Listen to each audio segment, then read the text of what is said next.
Welcome to the Couch Potato Sports Show, your internet radio home for all sports news and talk. Join Sonny Clark, the hardest working man in sports radio, and the best co-host anyone can ask for, CUERVO. We covered all from NFL, NBA, MLB, NHL, as well as indoor football and high school sports. So let's do this. Here's Sonny Clark.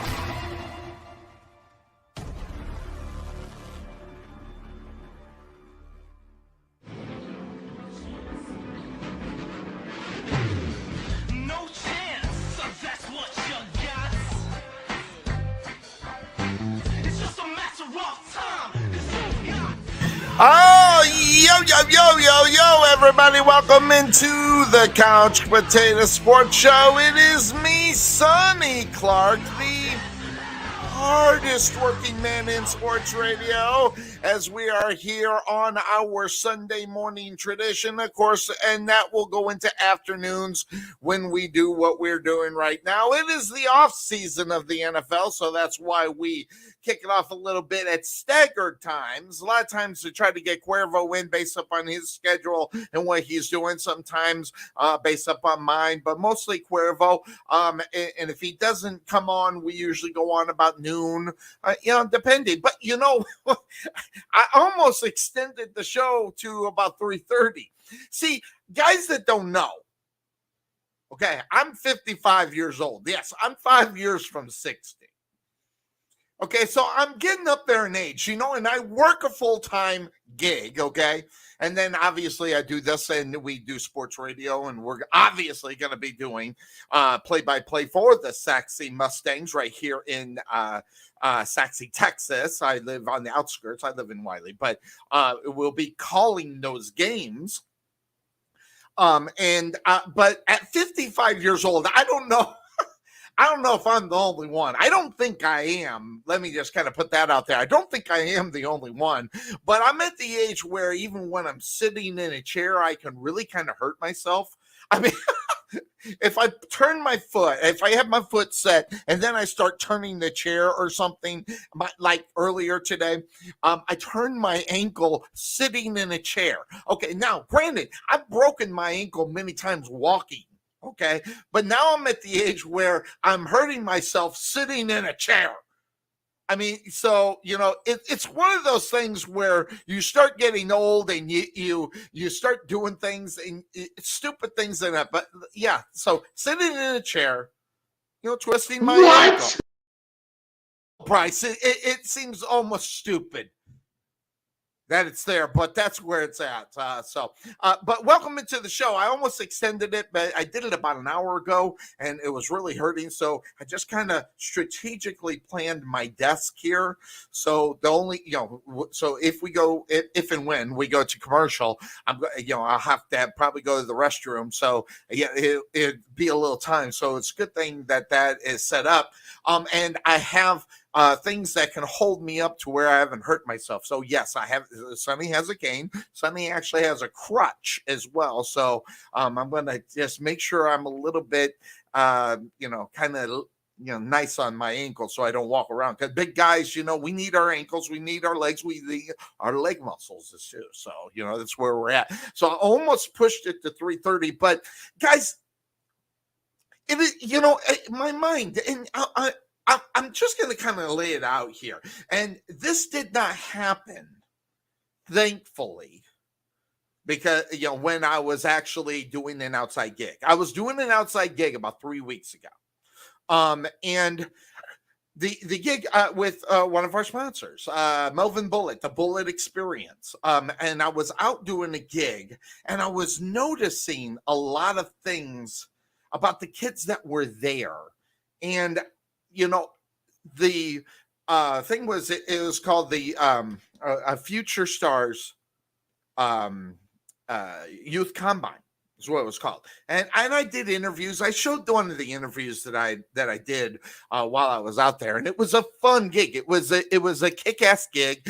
It was mainly a kick-ass gig because I got to see what our sponsor does, okay, with the youth. Of people and how he goes about doing what he does, and to prepare kids from the 10 to 12 to get ready for football, what they need to know, how they need to do it, drills that can help them, and everything else that the Bullet experience did for these kids. Now, these kids were coming from all over the country, and I got to see the interaction between parents and kid. And unfortunately, I did not get to see any of the actual things that they did, like the drills and the things that they did, the speed running and all that stuff. I didn't get a chance to do that because I was actually inside on day one of this cool thing that kind of gets kids in the minds of what they need to do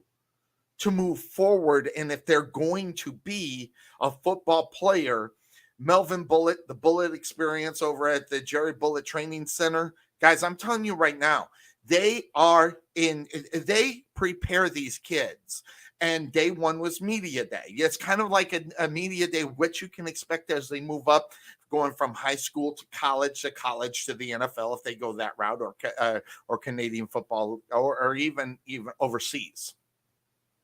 So it's just a brief look at what they can say. And I had about a minute with about 60, 65 kids, did quick interview with them. And it was a lot of fun. But what I really, really loved about this, unlike some of the places I've seen, unlike I've watched parents talk, unlike on a daily basis, I've seen parents, with illusions of grandeur about their kids. I didn't get that at this thing.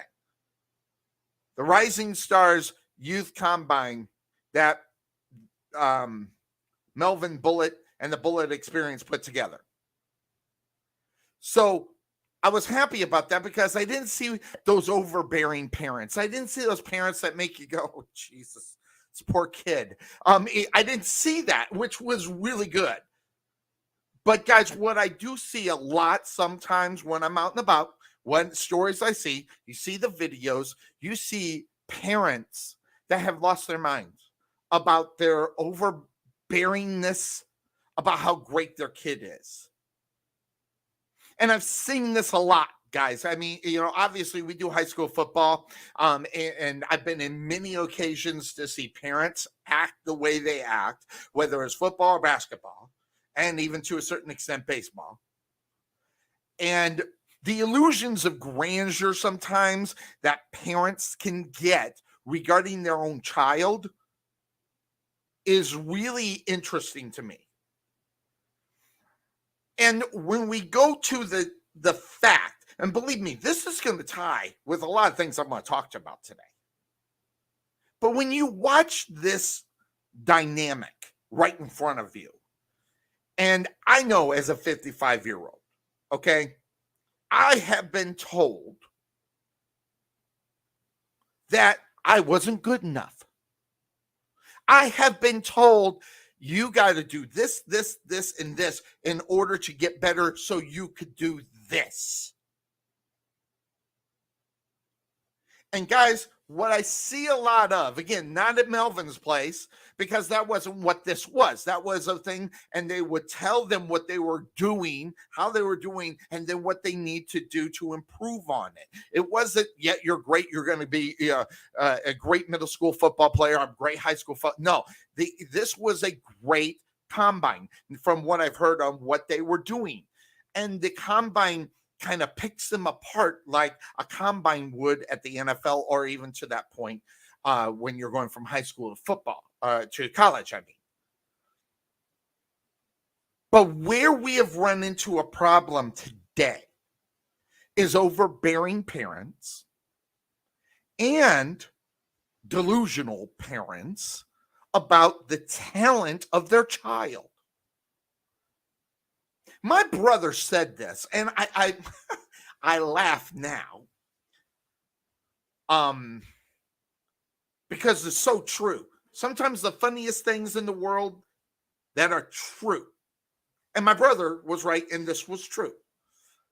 And what I think a lot of parents of athletes need to realize is your child's not all that special. Now, when I say that, I know how much crap that I'm going to receive for making that statement. And the sad thing is that it's not necessarily a bad thing to tell your child, listen, I know this is what you want to do, but you got to get better. You are not where you need to be, and this is what you need to do. And if you don't do it, expect these types of things to continue happening. I go back a couple of months ago where I saw a video. By the way, don't ever do this. Don't ever tape your child, or if you do, use discretion. Now, explain to me. This video had a child walking up to see who made the team and who didn't. And in this video's case, it showed a child who did not make the team. And then the parents posted this. By the way, if they made the team and they were excited and happy, yes, you post that. But here's the thing, you don't post the one where they're not, where they look defeated, where they look all the stuff. No, you erase that. Then you sit down with your child and explain, well, this was a decision that was made by somebody who is a third party looking at this, a total different thing than what I see in you. And what I see in you is greatness. And that's what parents should be. But parents shouldn't be, no, doggone it, you're good enough, I'm going to go talk to the coach. No! And parents who ever have done that, just so that you know, and I've decided to take a firm stand on stupidity and dumbness, people who are incredibly dumb, and I'm taking the stand on, I'm calling you out. Parents who stand up to a coach or a person or a facility or an organization where they say, no, your child isn't good enough, you as a parent don't have the right to say, well, you're wrong, put my kid on this team. And guys, by the way, this has happened before. I've seen it happen. I've heard stories of it happening. You are in the wrong 100%. Instead of making excuses for your kid not to be there, you should be, as a parent, sitting down with them and say, well, this is what we need to do, and we're going to work a little bit harder. And it might not happen the first time. Listen, the best basketball player to ever play the game was not a starter on his high school basketball team. Of course, we're talking about Michael Jordan. Hell, he didn't even start until he was a junior in college. Is it so horrible, parents, to tell your child you are not good enough right now? Yes, sometimes you got to, as a parent, you have to deliver bad news to children.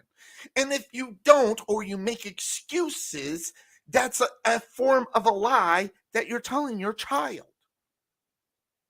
Now, I don't want to hear it. If a coach says you can't, the coach has something against him. Oh, the coach, he just seems to have a problem with my kid. The coach doesn't know what he's doing. You know, all the excuses that are out there. And you get these crybaby, forget the kids. You got the crybaby baby parents, for God's sake. When has that ever been good for anybody? Stupid things. As parents, you're dropping the ball. As parents, you got to say, listen, you didn't make the team. Here are the reasons why, if they give them or if they don't. But you have to improve. Why is that so tough in today's world? And I think what's happening now, guys, I think we're moving, I don't know, are we moving away from it? It was back like this in the 80s. Listen, I didn't make a couple of basketball squads. I didn't make the sophomore squad that I wanted to play on. I made the freshman, but didn't make the sophomore. I didn't make the junior and didn't make the senior. Now, guys, listen. I'm going to be straightforward and honest about my basketball and football careers in high school. Listen, I wasn't all that great. I just wanted something to do to make school worth it for me. As a freshman in high school, I played on the freshman team, did not make the sophomore team. However, coach invited me to practice with them so I could improve. Made the junior team, didn't make the senior team. Guys, there was nothing wrong with that. And parents who think that it is okay to overstep their boundaries, and I mean boundaries, to put your kid in the, put your kid in the position where he is known as, the best thing to come along since fruit punch. It's all got to go away. And the fact of the matter is when parents don't do it, they are only fooling, first of all, themselves. They're taken away from their kid, and it's not the best thing for them to do. And we see it all the time. And it is sad, because I'm going to tell you, there's going to be times, there's going to be places where, guess what? Your kid isn't going to be good enough. And there is nothing wrong with telling your child that you're not good enough. Now, if you want to live in a crazy world where that it's okay, you can go ahead and live in that world. However, you wouldn't be right by doing so. I had a graphic I wanted to put up. Evidently, I erased it. No, there it is. Bang, right here. Bang. This goes along to what I'm talking about. This is Antonio Cromartie. If you guys don't know who he is, look it up. He's a former football player for the Arizona Cardinals and the New York Giants. And guys, this is what needs to be said to every parent, every child, everything. If you don't want to be around the best and compete every single day, I don't want you.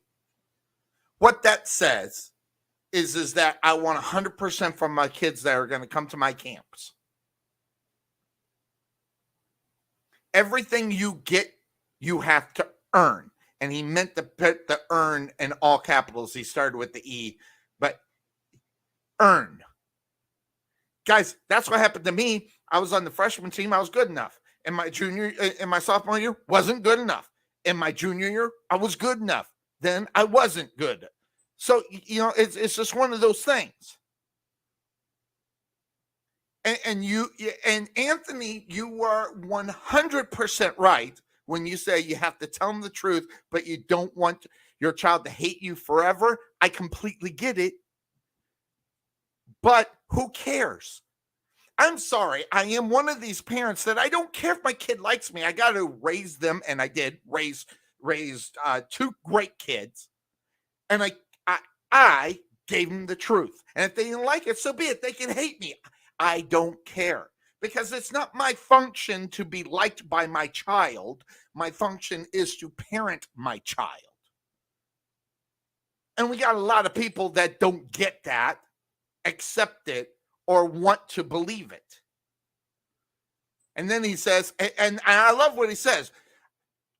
He says, I don't want any entitled as kids playing for me. I don't give a blank. We're going to work and compete. No freaking handouts. And guys, there's nothing wrong with this form of telling your kid, listen, ship up or you're not going to be here. And for parents who have that is your problem. And exactly what is said right here. I am your parent. I'm not your friend. I am going to raise you the way that you need to be raised. And there's a lot of parents out there who are under the illusions, let me rephrase that, under the delusion that either they know better than the experts, as Cromartie, or the people who do it, like for our folks right here over at Melvin Bullett's place. These guys are experts. Melvin Bullett's dad, Jerry Bullitt, played for the Washington football team. Melvin Bullitt played for the Indianapolis Colts. Terrence Bullitt played in the CFL. All of them coming out of Texas A&M. These are the experts. And when an expert says, you need to improve on this, or you are not good enough, you as a parent have no rights or anything to come out and say, no, doggone it, they are. It doesn't help the kid. It doesn't help you as a parent. It's an all-around cop-out BS excuse for you not to say, listen, you're not good enough. But it doesn't mean that if you don't work for it, you won't be. Use Michael Jordan as a freaking example as the best basketball player to ever play. The fact of the matter wasn't the starter in high school, wasn't the starter until he was a junior in college. Take that guy. Use that as an example. But don't sit there and coddle your kids all day long. What good is that going to do you as a parent? What good is it going to be for the athlete? What good all around is it? Now, that also being said, going back to what Carmarty said about, entitlement.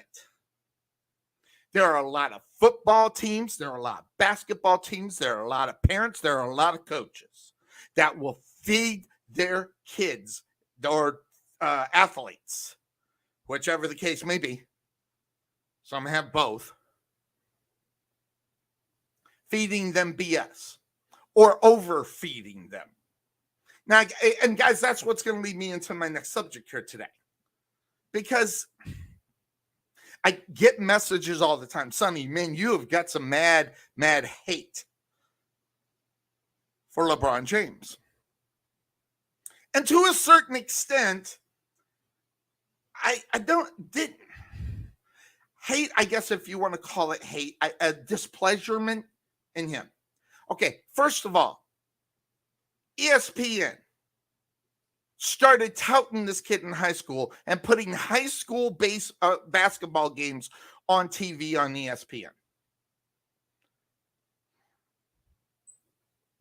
Pretty pathetic in reality. Exactly. And we all know LeVar Ball.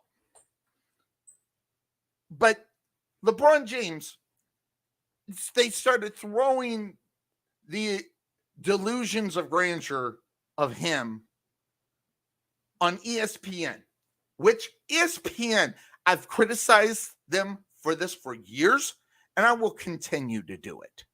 ESPN needs to be in a high school gymnasium covering high school basketball like I need another Twinkie, for God's sake. And we want to know why kids are jacked up. We want to know why LeBron James is messed up. Well, I don't want to know. Because all this stuff starts going crazy with Bron. By the way, his name's Bron to me. He's Bron.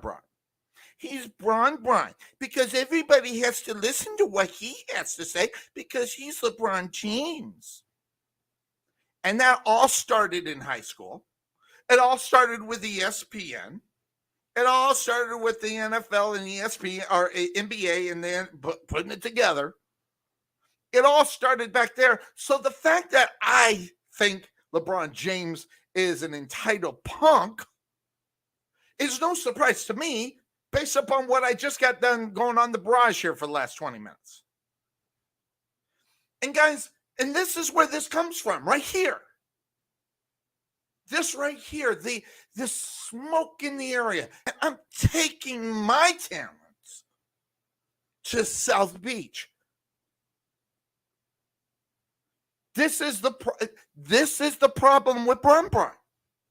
Bron has been having problems throughout his whole career that, yes, if you want to throw the blame on someone, yes, you can throw it onto the parents. But we get the Bron today because of the parents, because of this high school, because of ESPN, touting this guy like this guy's crap don't stink at high school. High school should not be on TV. It should be on YouTube.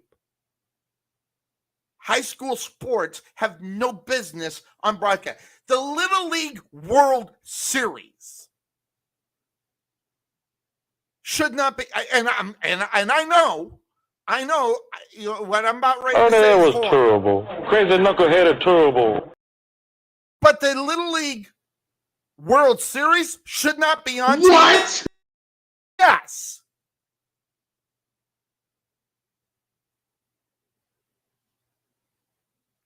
Why? I don't know. Why it's on TV, I don't know. And I'm going to tell you, I'm 55 years old. ESPN's been in the business for as long. I have not watched one Little League World Series. Why? Because I don't care. Yeah, I just said it. I don't care. I don't care. I don't have a kid, so I don't care what the kids in Ohio are doing. I don't care what the kids in I don't care. I'm going to sit and watch it. Unless my kid was on, why would I watch it? And why would it be on ESPN? Why put it on YouTube? ESPN goes and makes money off them. It's, listen, it's pretty pathetic, but it is. So we got that going on, right? So the question about Braun, that all the time, Sonny, why do you have so much hate for this guy? I have hate for him because of what he does and what he perceives himself out to be as great as he is.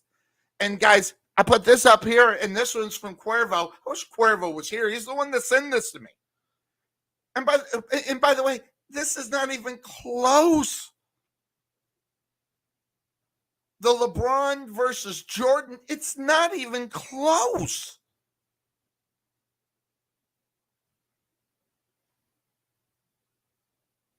And sometimes my thinking, I get people say, Sonny, you're a hypocrite.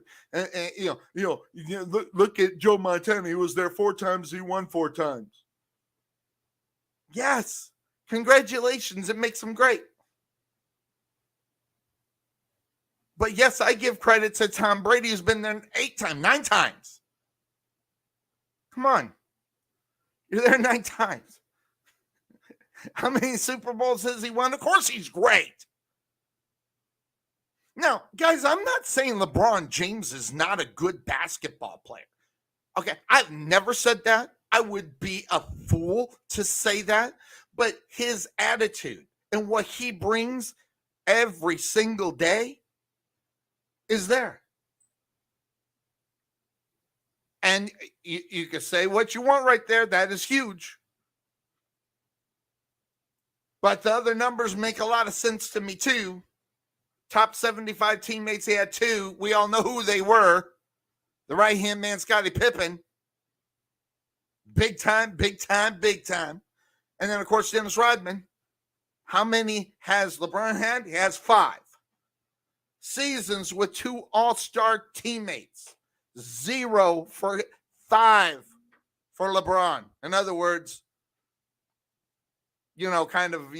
help. Top 5 draft teammates. 1.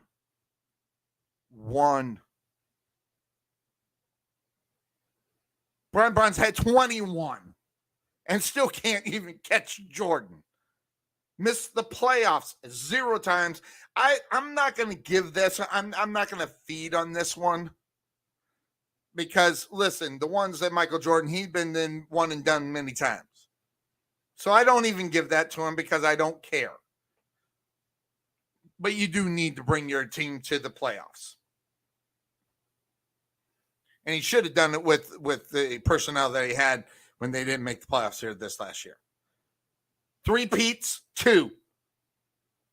LeBron, none. Finals losses, 0, 5. Guys, I'm telling you, it's okay to like Braun, but to call him a GOAT is irresponsible. I said it. Irresponsible. He's not a GOAT of anything except patent stats. And if you know me, stats mean nothing when you watch the damn game. When you don't watch the game, it's all about someone's stats. And that's what Braun is. Braun is a stats guy. Braun brings the stats to everybody and expects everybody to go, whoa, wait a minute. We got to consider him great. Okay, so yes, Braun's great. I said it.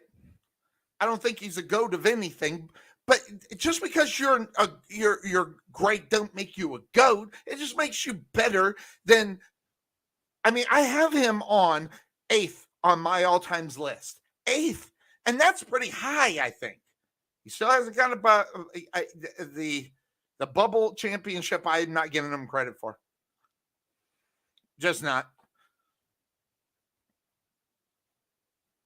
But see, LeBron James has a habit of doing the things to tick people off that watch the game when it was a tradition to watch the game and enjoy the game, and you can see all aspects of the game. LeBron James is all about the stats. And hey, he's great. He's great. Okay, I've admitted it. He's great. But he's not a GOAT. He's not a GOAT of anything.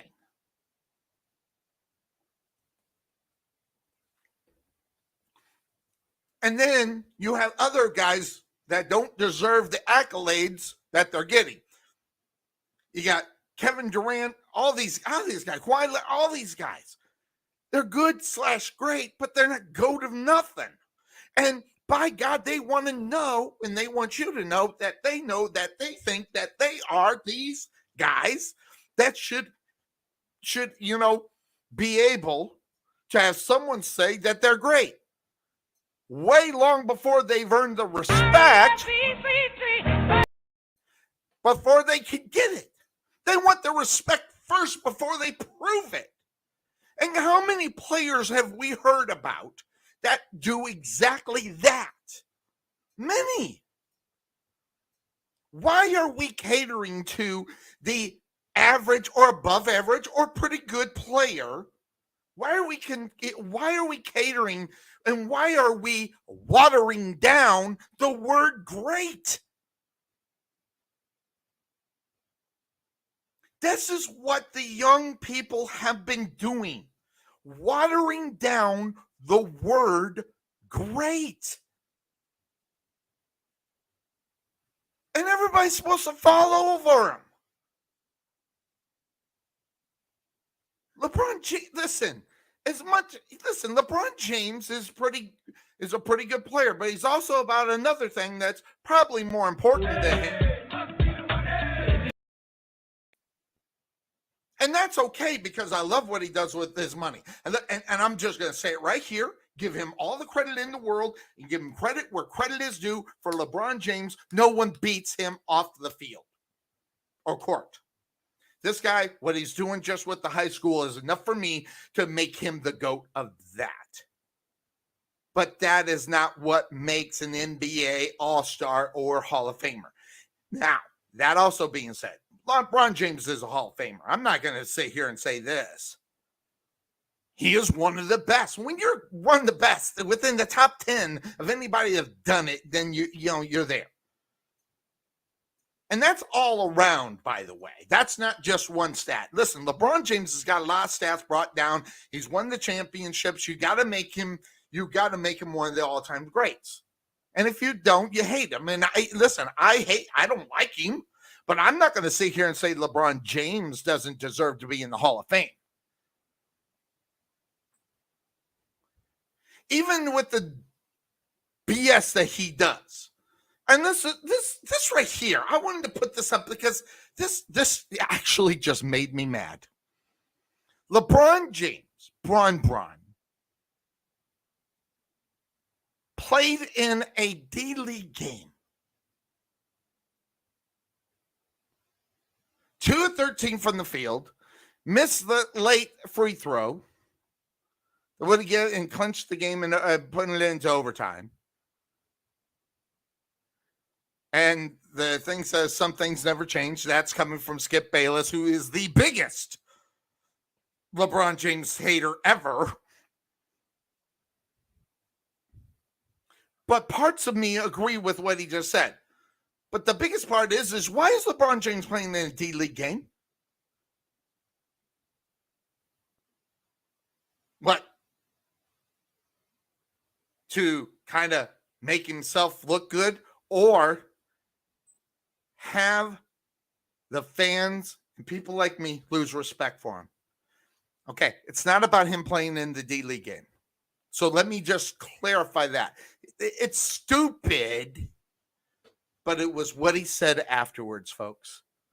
That puts me in a position of I have lost any respect for LeBron James. I just played against MJ's competition, and we all know who MJ is, Michael Jordan. That's what LeBron James had the balls to say.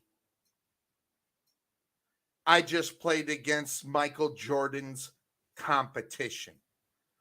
Now listen, I'm not a LeBron James fan. But a statement like that, the slap in the face, the total disrespect that he's coming up and telling you and everybody who wants to listen to his nonsense. He had the balls to insult not just Michael Jordan, but the guys that they played against. The Larry Birds, the Magic Johnsons, the Shaquille O'Neals. It just insulted them, all the people. And the fact that they're not inflamed about this today, and if they are, they're keeping their mouth shut. I'd be all over Twitter right now if I was one of the greats that played this game. For the disrespect that he just threw out to Michael Jordan and others. And guess what? It feeds into all these young cats that are out there on the basketball courts right now.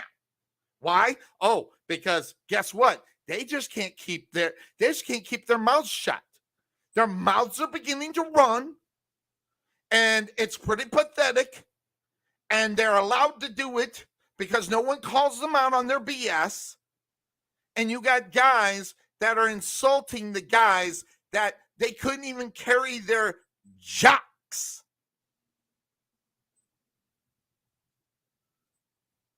And I want to tell you straight out right now, this young cat right here, pretty pathetic.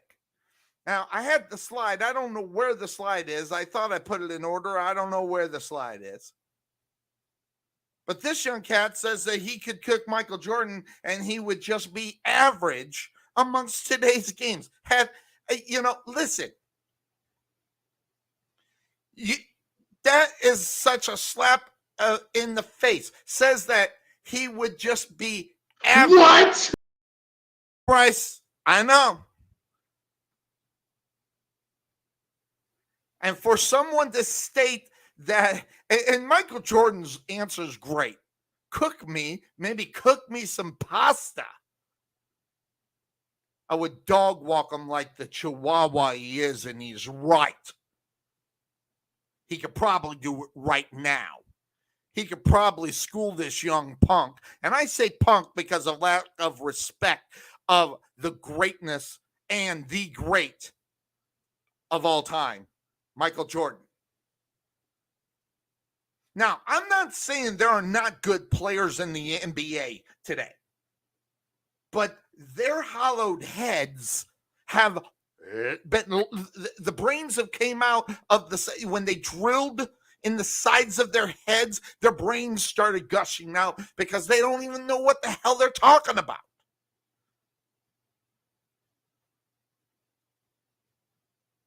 And by the way, the ones that are talking and doing all this, I got a question. And really, are you sitting there holding, 2 3-peats in a row? 6 championships? Or how about this? How about 1? When you make statements like that, it is so insulting. How dare you say such a thing? That is insanity. It's insanity.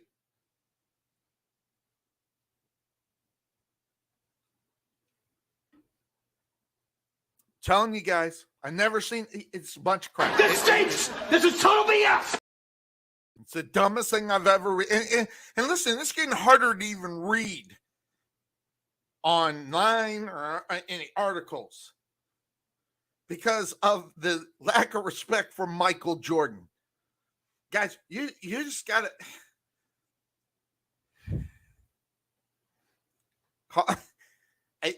I lost all respect for Michael Jordan or LeBron James. I had a little respect. Now I don't have any. You can't come out and just say I played the competition that Michael Jordan played with when he played. Not only, again, that don't even forget Michael Jordan, of the greats that played the game. You want to get schooled? I'm just going to say, you ready? You ready to get schooled? Larry Bird in his prime. Larry Bird in his prime outplays him, outpasses him, outscores him, and he can't. He's to the point where I'm almost, and then just take the respect out the window. He can't carry Larry Bird's jock. Go back and watch some of the hustle. Go back and watch some of the brains. Go back and watch some of the passion that you get with Larry Bird. And then watch the most passionate thing from LeBron James. Hell, the guy sits on the ground for a minute and a half after he gets poked in the eye. Guys get beamed in the head, get up faster than he did. It's just pathetic. I've hurt my knee. I got up faster than LeBron James did after he got poked in the eye, and he's some kind of fantastic athlete. It's pathetic. And why why are we not allowed to be disturbed by seeing this? Why are we not allowed, as a fan or someone who does this show? Oh, I had the nerve. I had the nerve to insult the great Brian Brown.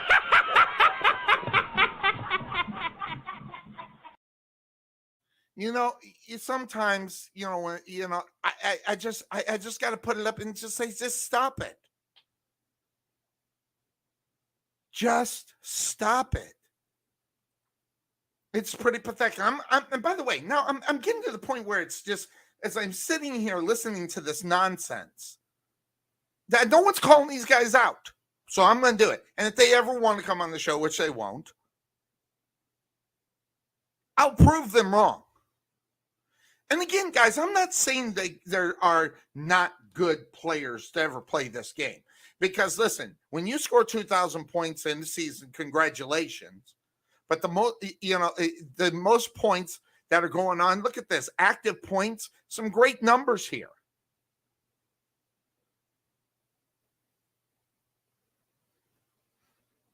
But don't forget the greats that did it for a long time before you did.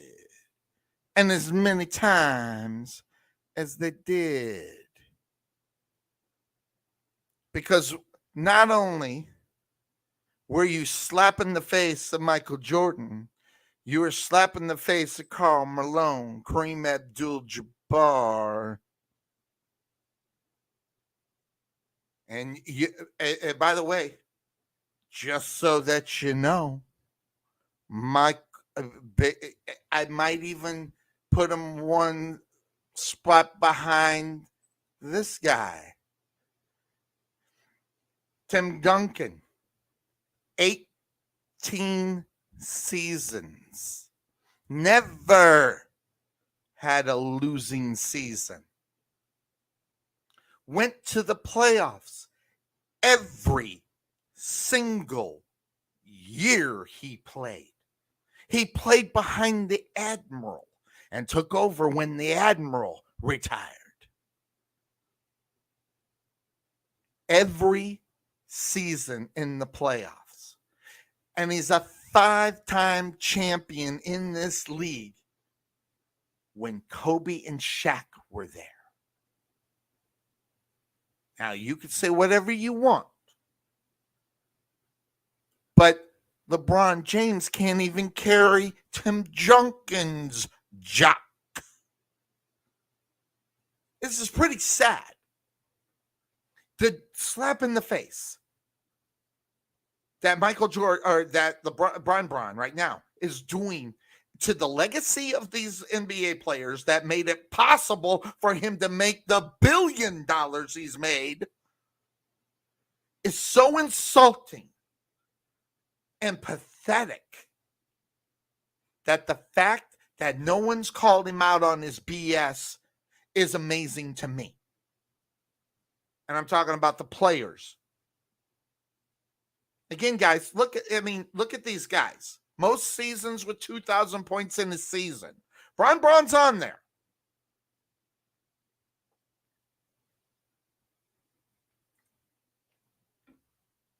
But I'm telling you, the fact that he has done what he did with his disrespect should tell everybody about who he is. And the problem is no one called him out on it when he was younger. And that's the problem with LeBron James. No one called him out on his BS. No one stopped him. No one said, listen, kid, you're great, but come on, you need to calm down. Stop this. Because no one wanted to hurt his feelings. Listen, I could live with or without Bron. And and his mouth has made him slip to outside the top 10 for me. Oh, you got it 8, 9, and 10. Well, I got Larry Bird at 7. I got Duncan at 8.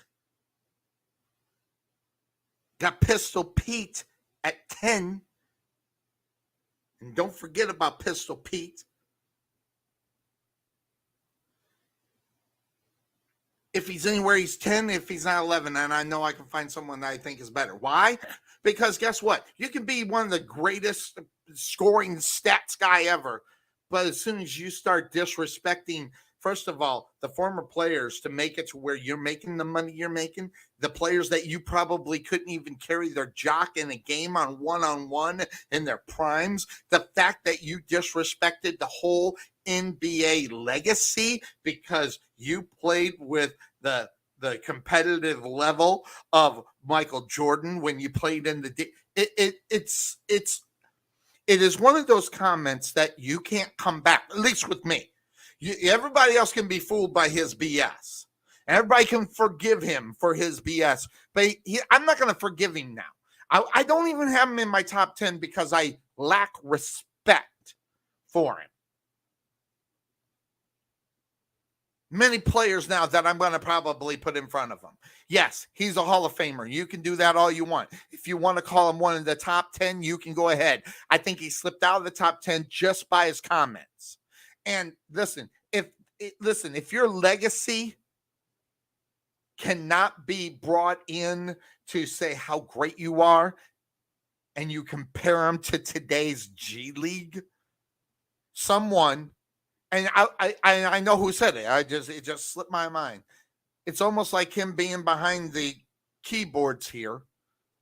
For folks that are on social media, they'll say a bunch of things because, they don't have any fear of getting their ass kicked.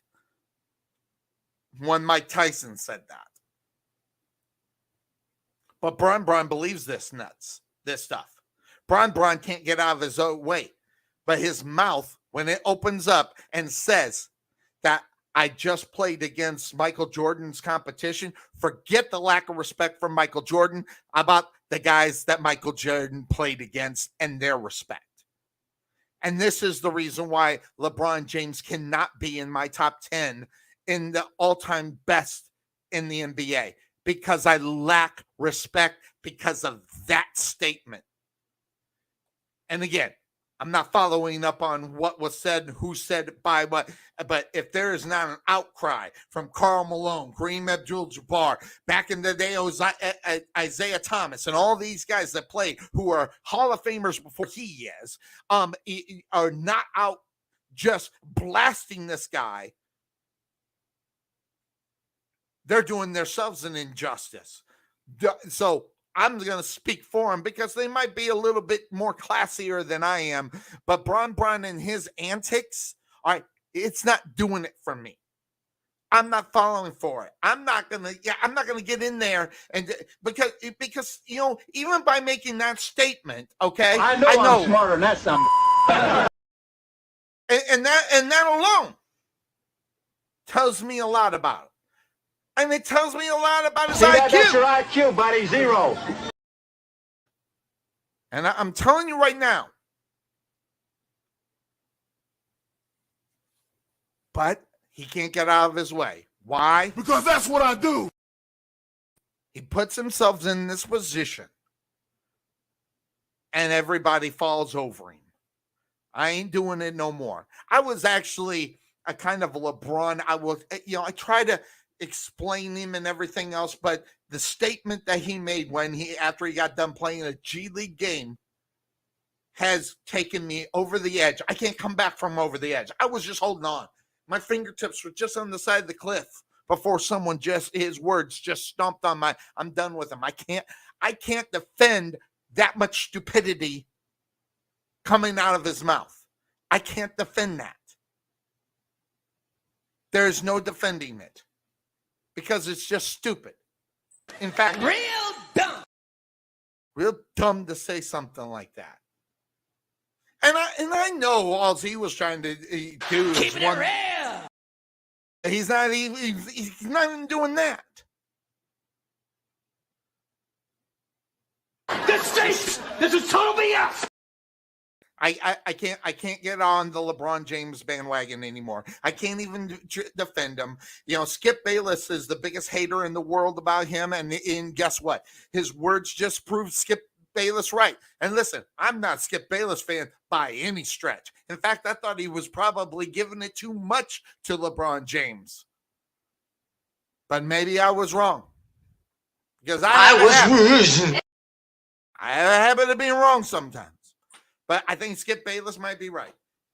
He's believing so much of his own hype, he can't get out of his way, and he makes himself look like an idiot every single time whenever he makes a statement like this. And that's on him, by the way. So, but that's Bron in a yes, I know. I cannot combination of, you know what it boils down to. Okay, I'm just going to say it.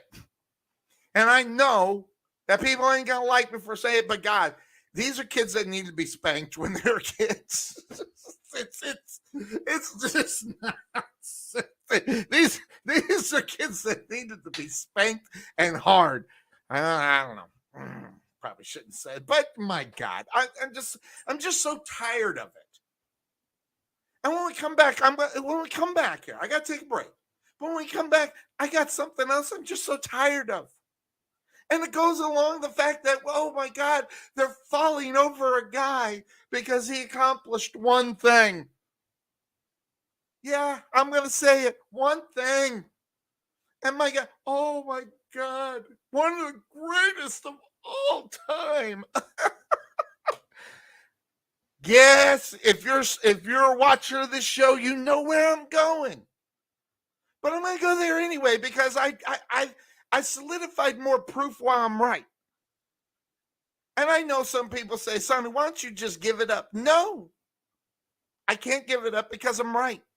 So that being said, we're going to take the quick break here on the Couch Potato Sports Show. When we come back, we'll talk about the one-step man himself. And if you don't know who that is, you'll know on the other side here on the Couch Potato Sports Show. And that being said, we'll be right back.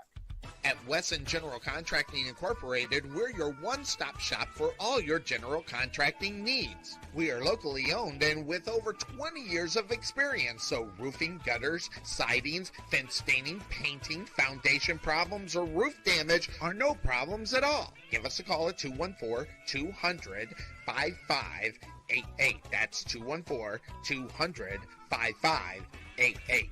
Wesson General Contractors. The prospect of retirement can be exciting and scary at the same time. At Nest Egg Wealth Advisors, we have found many people either approaching or currently in retirement fail to truly maximize some of the benefits offered to them, primarily Social Security. What is it? How does it work? It's simply not a benefit that you start receiving at age 62. Because these decisions are so important, my firm has assembled an informational packet on Social Security. If you would like a complimentary copy of Social Security Maximization, please give our office a call today at 972-412-6064 or visit us on the web at nesteggadvice.com.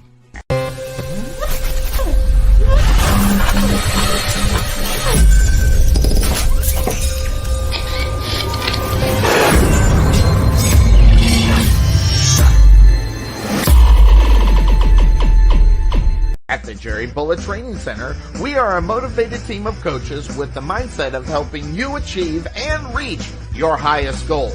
Having developed and trained over 100 Division I athletes as well as Division II athletes, even professional athletes, the Bullet team definitely has the knowledge and mindset to take you to the next level. Check out our new 22,000 square foot facility and 3,000 square foot weight room, along with 4,500 square feet of outdoor turf and covered training area, along with football and soccer field. Contact Melvin Bullitt at 214-326-7853 or visit their facility just outside of Waterview at 8900 Princeton Road in Rowlett.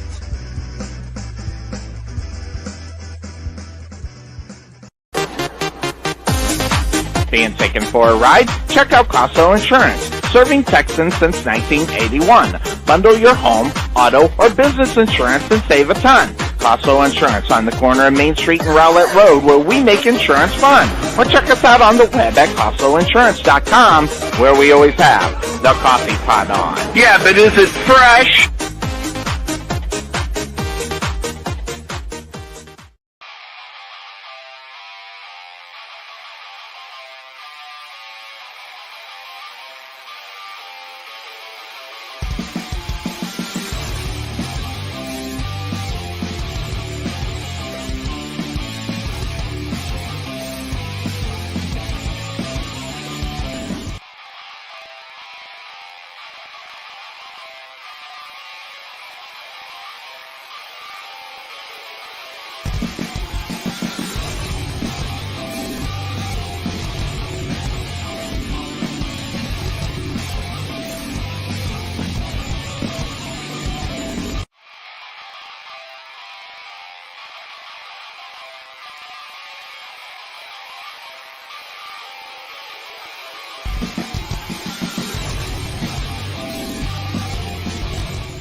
Welcome back into the Couch Potato Sports Show. It is me, Sonny Clark, the hardest working man in sports radio, on our Sunday afternoon tradition.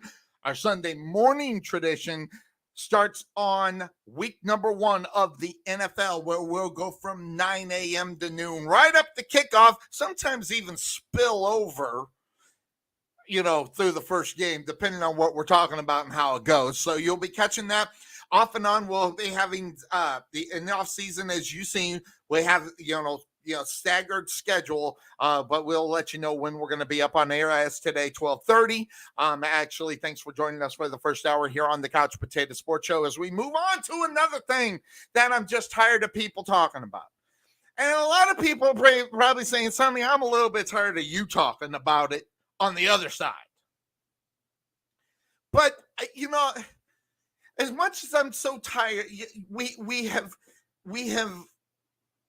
put these guys, these players, athletes on a pedestal, that we have forgotten what greatness is in this country, within the NFL, NBA, and baseball, all these things. We forgot what greatness is, or we've watered down greatness to where, mediocre's okay. That is what the freaking Hall of Fames were never about. And that's what we're getting in today's age. on Hall of Fame talk. I mean, we see it all the time in the NBA. We see about it all the time. You know what? And again, you know, I'm not going to say LeBron James not a Hall of Famer, okay? Because he is. I will give him that. But I mean, he's got a lot of stats. He's got some championships too. So I'm going to say he's a Hall of Famer. But the one stat man, that's what I call it.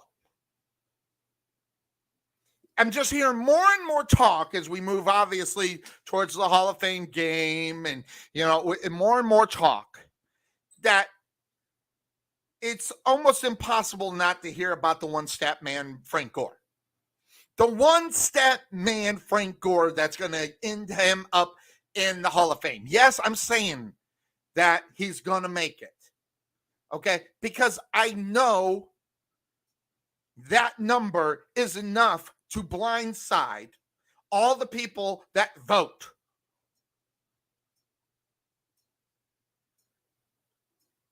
Frank Gore was a good football player. And because he has one stat, the one stat man is going to be a Hall of Famer. The one stat that it took him more years to even come close to being where he is. And we got to call him great. He has one stat. He's great. And it's pathetic. Frank Gore's not great. I just said it. And I'll say it again. Frank Gore is not great. And Sonny, he's the third most rusher in the NFL. Yeah.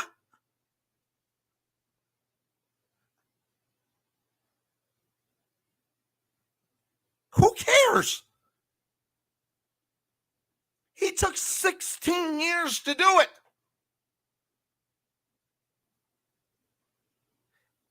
And guys, I'm just going to put this up. There's a Hall of Famer who is a real Hall of Famer, not the watered down version of an NFL Hall of Famer, but a real Hall of Famer.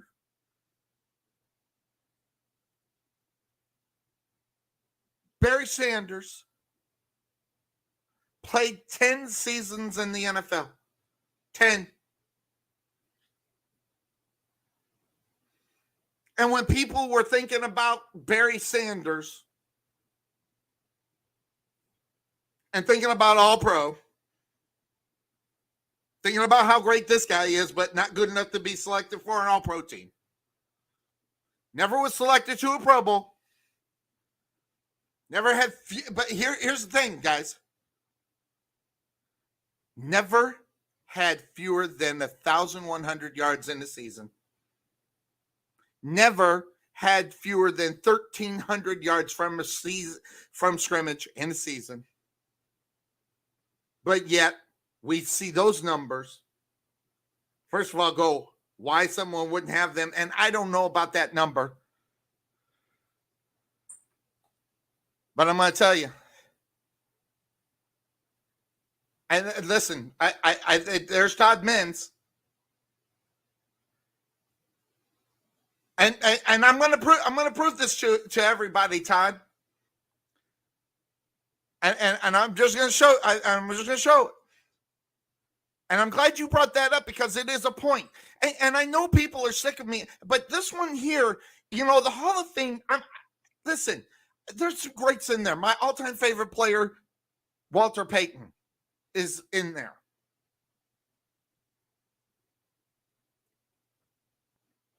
I have respect for the guys that paved the way for Frank Gore's mediocrity to make the Hall of Fame, and it's slapping the faces of all of them that are in there. Take outside of all the running backs that are in the NFL Hall of Fame and the older ones that, you know, obviously didn't play the game to the level of what's being paid. You can't go back to the ones that made the Hall of Fame back in the 30s and 40s. And, you know, you can't do that. They were great for their time. But listen, Frank Gore wasn't great for his time. Now, I know that people will say, Sonny, you've lost your mind. You're missing out completely. And I'm not, because these things right here are what they are. And guys, I just want you to understand something. I'm going to put these up here. Here's Frank Gore. Guys, and I want you to look at it, because I do have Barry Sanders' numbers next to it. By the way, that played 6 years less. But look at these numbers. They're respectful. Guys, listen, I don't want anybody to think that I don't think that Frank Gore wasn't good. But Frank Gore was not great. He had one breakout season at 1,600 yards. Congratulations, by the way. That is great. He had one great season. But do the odds. Is 1 in 16 good? That was a great season for him. And I'm not going to take it away from Frank Gore. But that was 1 of 16. Now, did he have some years where he had 1,000 yards? Yes. But really, guys, think about the numbers. You're looking at the numbers of average per game to make 1,000 yards. Remember, before it went to 17, it was 16 games, and it only had to average, I think it was I think the number is 68 yards to get 1,000 yards in a season. So I'm not impressed with the 1,000 yards, 1,100 or 1,200 yards. Just not. Because greatness is what came before Frank Gore. What are you talking about? Well, here are the stats in front of you right now for a man that's in the Hall of Fame that played for 10 years. Only 10 compared to Frank Gore's 16 seasons.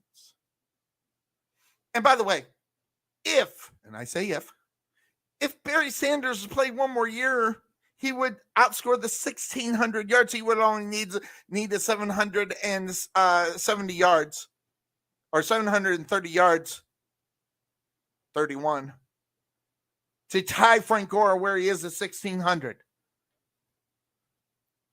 So here's Frank Gore.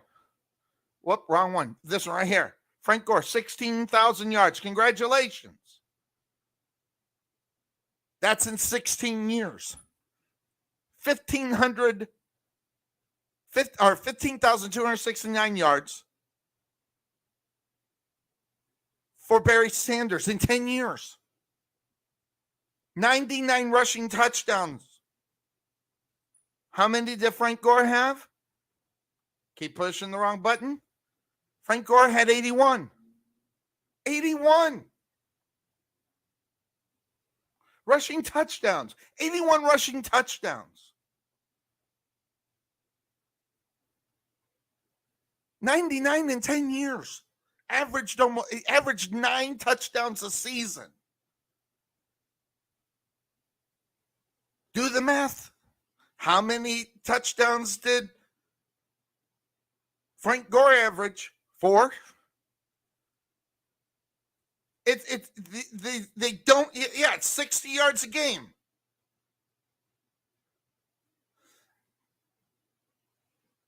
So, yards per carry 4.3. Well, I'm sorry. Sanders had 5. Reception yard. Now, here's where the numbers get a little skewed, but you can't listen. That's not Frank Gore's game. He's a running back. But listen, I will give the credit where credit is due. Receiving. Okay, let's do it. Receiving yards, almost 4,000 yards receiving. Congratulations. But that was six more years than Barry Sanders, who only had, close to 3,000. Receiving touchdowns, 10. There's 18 for receiving, but again, 6 more extra years. So when I look at these numbers, and compare him to a Barry Sanders who played 6 years less. I mean, how anybody thinks Frank Gore is a real Hall of Famer. He's going to be a Hall of Famer, but it's not real. He's the one-step man. He's number 3 on the all-time rushing record. By the way, what about the accolades of one Frank Gore? Not many. Did Barry Sanders have some accolades? Oh, hell yeah. Look at this long old list. Hardly any. I think there's 4 of them. And I'm going to get them because I don't want to slouch. I just didn't do thing. So I'll go and I'll tell you the accolades that Frank Gore had.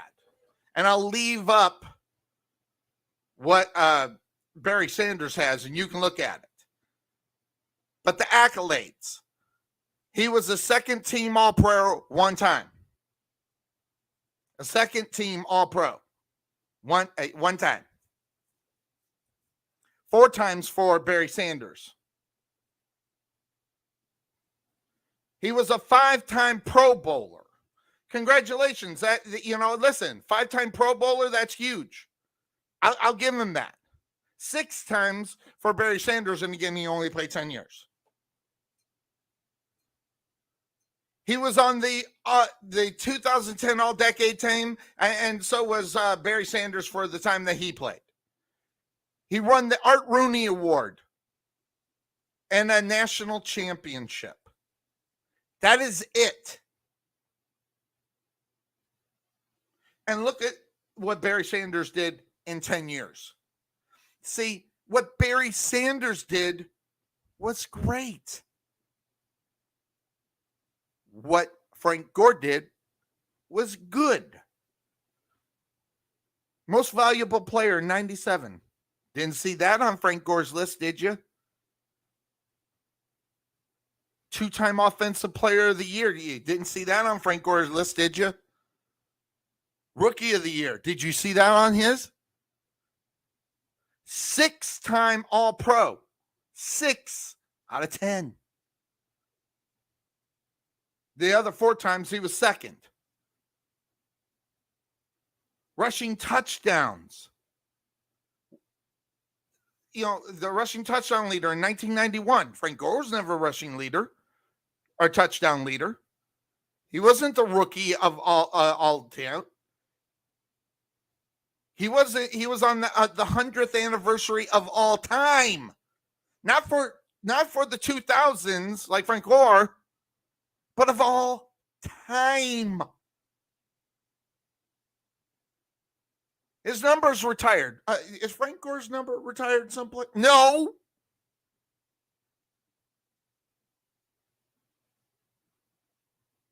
He was an all-time Lion. Okay, now granted, the Lions haven't been all that great, but I mean, Frank Gore's never been the greatest of any team that he ever played on.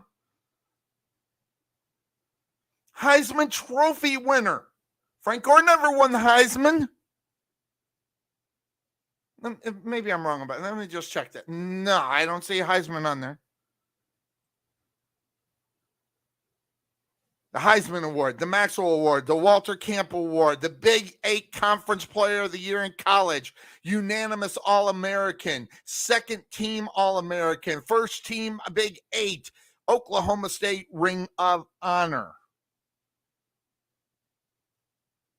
Frank Gore cannot carry Barry Sanders' jock. Stop making excuses for mediocre players or the one-step man, Frank Gore. Frank Gore's not a Hall of Famer. Look what Barry did in 10 years. We came into 16 years. And by the way, what did Frank Gore do in the last few years of his career? 722, 599, 653. Are those great stats for his last 3 years that padded his thing to make him number 3?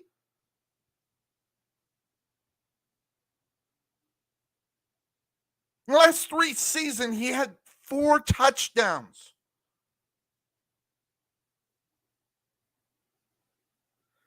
So, I'm sorry. I can't look at Frank Gore and think of him as Hall of Famer. He's good. Give him an Iron Man award for playing for 16 years. Congratulations. But Frank Gore's not a Hall of Famer. He's the one-step man that will get him into the Hall of Fame. I'll go back to what CUERVO said. No child, except maybe his family, close family, wanted a Frank Gore jersey. Kids didn't look up to him. And by the way, yes, he was good in the passing game. I will give him credit where credit is due. Good is good.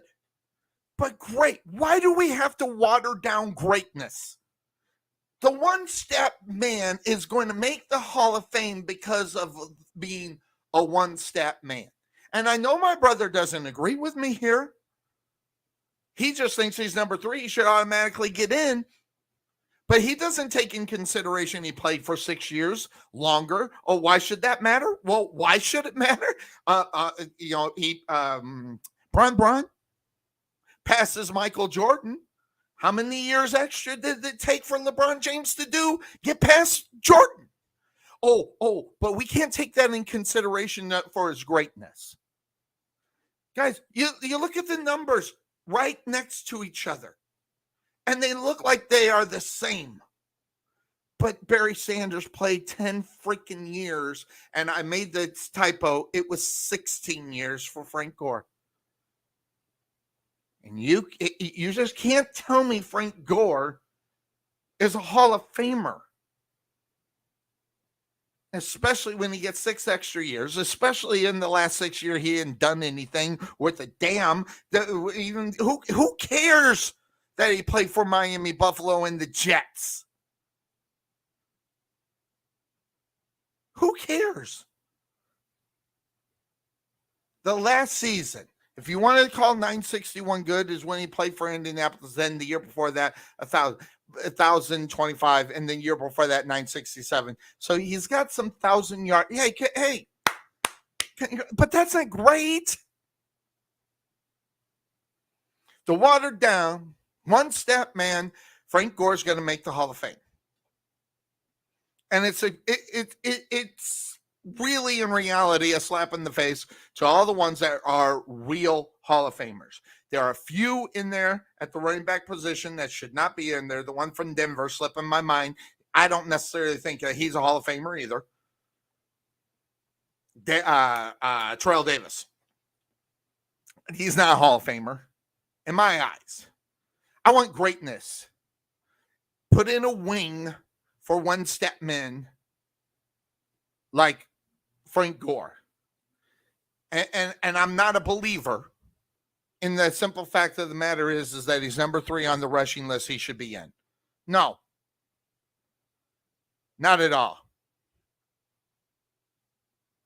The guy didn't average 9 touchdowns a season. The man didn't. Hold on. By the way, I didn't show this to you. Let me put this up. Wait. Here. Did I do it? Yeah.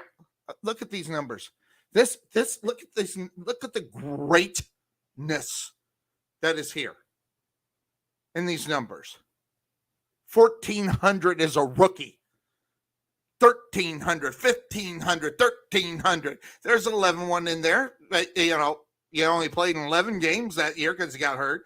1,800, 1,500, 1,553, 2,053 yards, 1,400.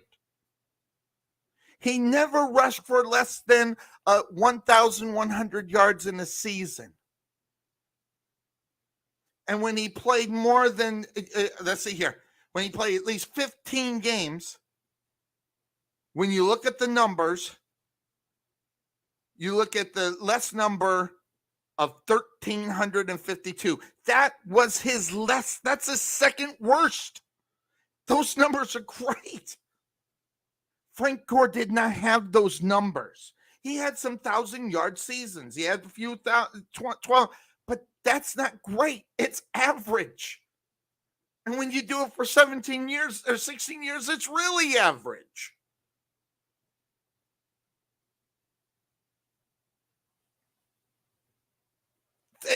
Again, 1,400 is rookie year.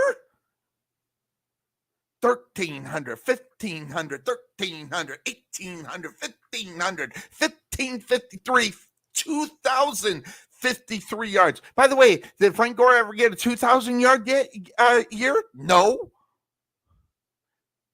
Impressive in his second year.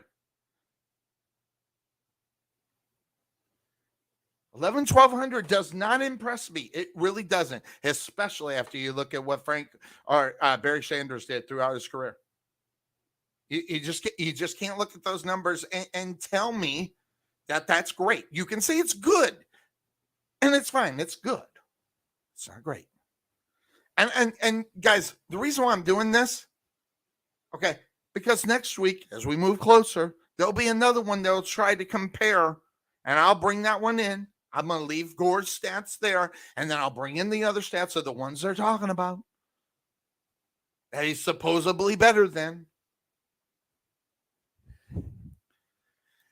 I'm at the point where I'm calling out BS, and I don't care what anybody thinks about it. And I don't care if anybody watches or listens to the show.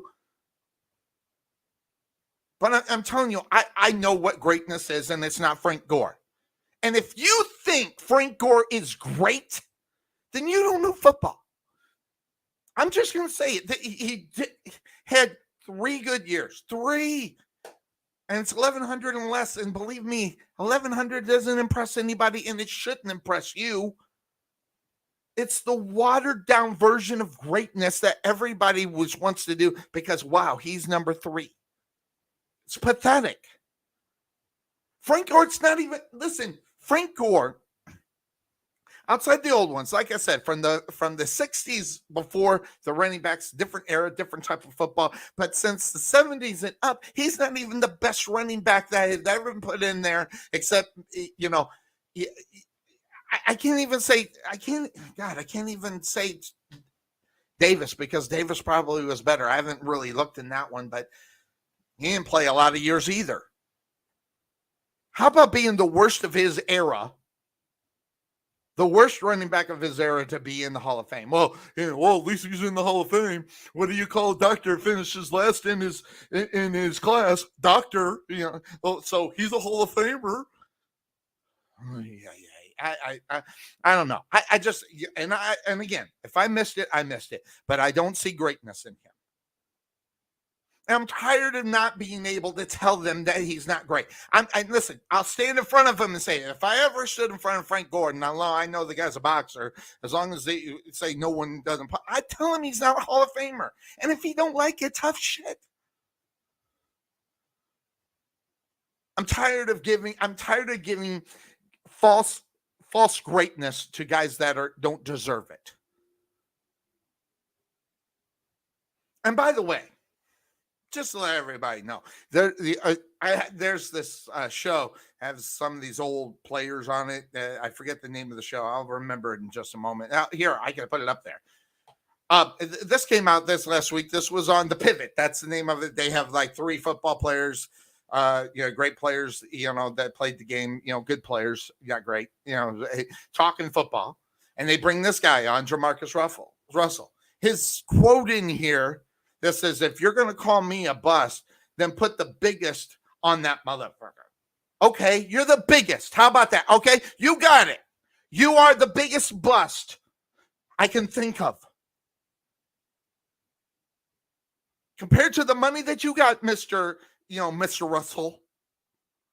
Yes, you just might be the biggest bust in NFL history. Pretty pathetic and not good.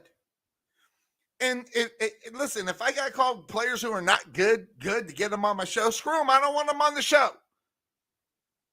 I wouldn't even have Jamarcus Russell on the show, except to call him the biggest loser, not loser, but the biggest bust. I'll put that on the end of that motherfucker. All right, I just did. You are the biggest bust. God. Illusions of grandeur, man. And but Sonny, you're being mean. No, it's not being mean. I'm a fan. We've been doing this show for 13 years. You think we're not fans of the game? Listen, and even the stuff that comes out of my mouth, the nonsense that comes out of my mouth, the stuff I say usually has a point or something to look at it on. Look at the Frank Gore. I showed you the reason why Frank Gore was not a Hall of Famer compared to a guy that played 10 years and damn near had almost the same amount of yards as he did. So definitely for me to sit here, and I'm done calling out how great certain players are and they're not. Antonio Brown is not a good football player. He's a good football player. He's not great. He's not Hall of Fame. And yes, his attitude is part of who he is. So yes, that is the reason why.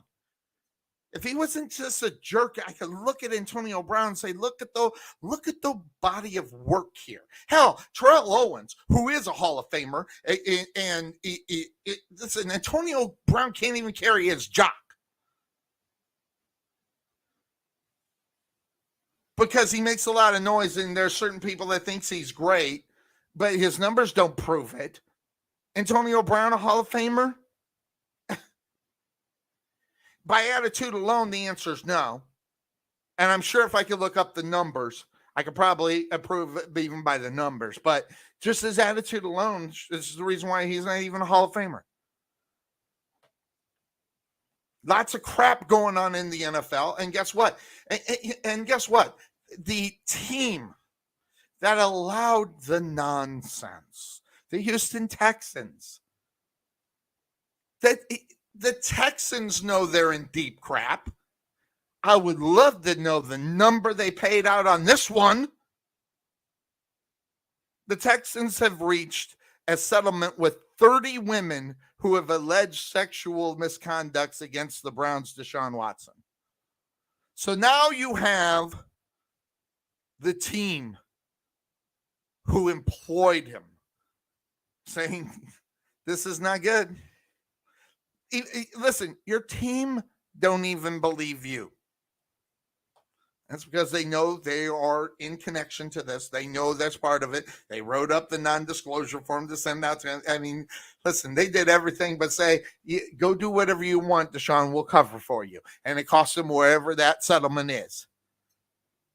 And just by the settlement alone, makes the Houston Texans the most pathetic football team in the NFL. And the Jaguars were probably that before, but that was based upon talent, not because of the actions of one football player who thinks that he is the top 10 quarterback in the NFL, and he's not. Maybe top 10 wretches of the NFL. And, listen, women have a point. That they don't get listened to. Women have a point. Now, if you want to call 1, 2, 3, 4, 5, 6, 7 of those money women, money whore, whatever you want, you just go look for a payday. But the other 10 don't get listened to. Even the authorities in Houston say, nah, not enough. Your word's not enough. 1's not enough. 2's not enough. 3's not enough. 4's not enough. 5's not enough. 6's not enough. 7's not enough. 8's not enough. 10. What does that give any woman in Houston any backbone to stand up and say, yeah, I was raped, or yeah, there was misconduct here? Women don't stand a chance in Houston at all, and that's not their fault.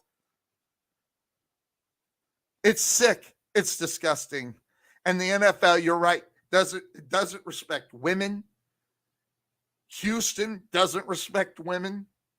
Deshaun Watson doesn't respect women. Did you hear the BS excuse he put out there? Oh, but I have a girlfriend, so I can't comment to that. Guys, he said it. I'm not joking. They released some of the things that were said in these things, in these depositions. He said, I don't have an opinion. I have a girlfriend. I'm sorry. I'm sorry.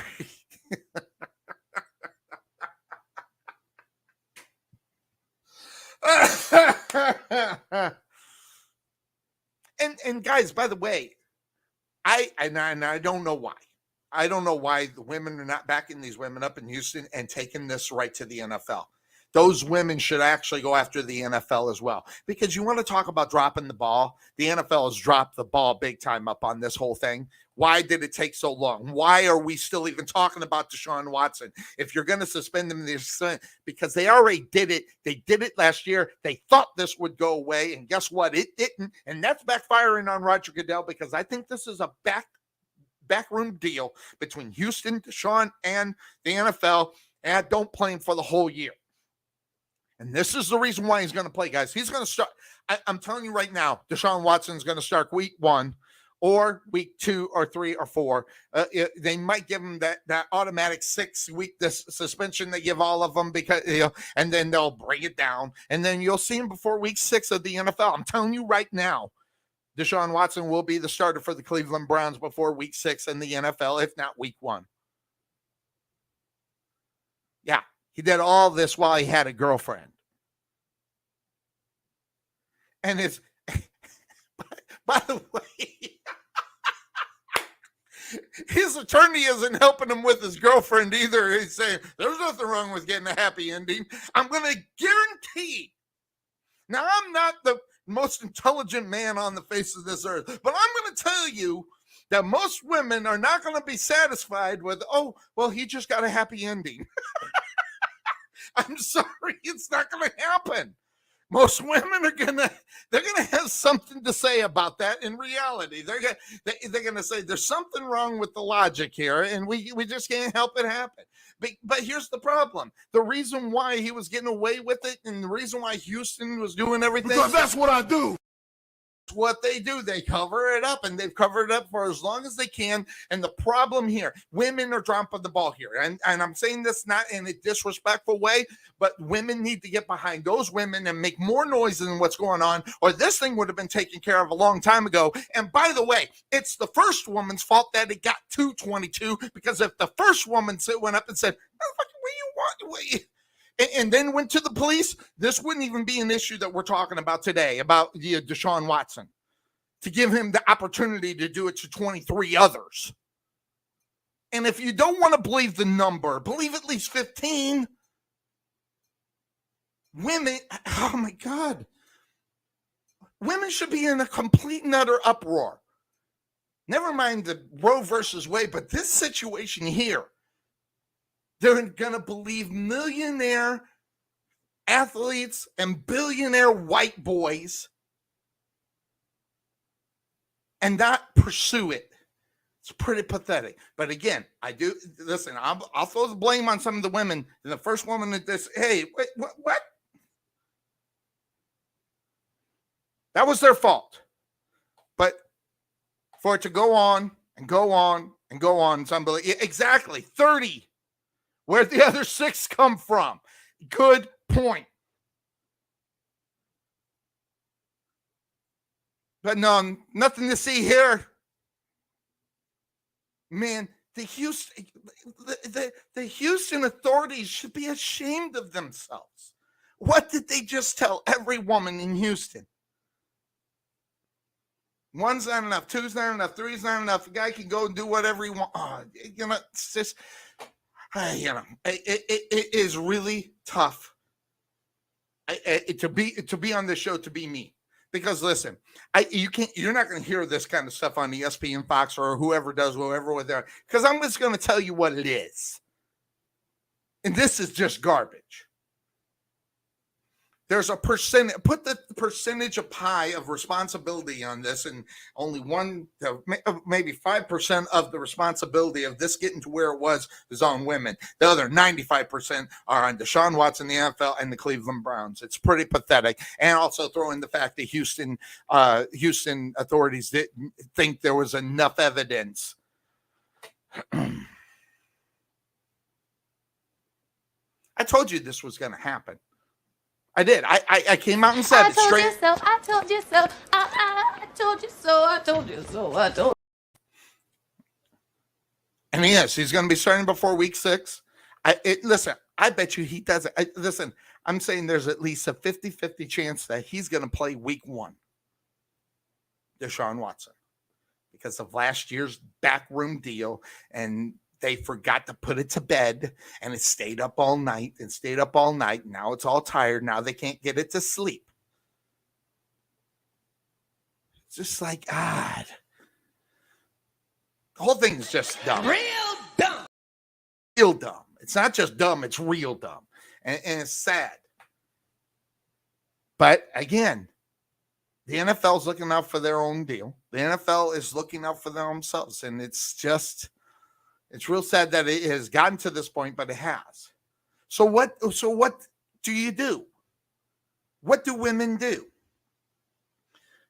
What women have done in the past against the NFL, whenever there was an issue against a woman in the NFL, whether it was the players beating on the women and everything else, they made a lot of noise. Where are the women making the noise in this? Are the women embarrassed that he got to 26 and then they decided, we can't back this? I mean, they should, parts of it should be, again, the first woman, the second one, the third one. How many times does that have to happen before someone says, there's 5 women that did not do their, and listen, I don't want to hear this crap. Oh, no one's going to believe me. I got news for you. Now in Houston, it won't. But they would have brought that week number 1 when this thing started. It would have all got brushed up underneath and been gone, and we wouldn't be talking about it. We wouldn't have 25 other victims out there. We just wouldn't. So some of it does have to go on the women. But I'm telling you right now, the NFL, the Houston authorities, the Houston Texans have absolutely zero. And I'm telling you, and this is not breaking news. It's almost like no one's outraged that Deshaun Watson would be there. Now, think about this, guys. I say it was a self-imposed suspension that the backroom deal between the Houston Texans, Deshaun Watson, and the NFL, and this will blow over. Now, with it not being blown over, now with them not putting it to bed, now with Deshaun Watson fighting it, and he should have taken care of this a long time ago, the story is still up, it's still live, and it's not going to go anywhere. But you think there's not going to be outrage when he does not get suspended? Because I don't think it is. Listen, you read all this news, listen to some of the attorneys that are talking, listen to some of these, this isn't going to happen. He's already been suspended.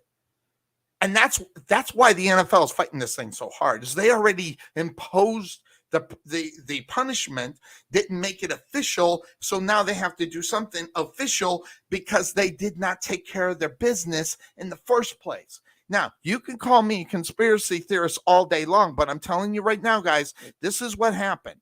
And it's not something that's going to go away. It's going to stay around. And as we move closer to training camp, and as we move closer to the preseason and everything else, and the NFL still not doing this, what are they waiting on, by the way? What is Roger Goodell looking to hear? What does it take? Did he not hire the right guy to come out and to investigate this?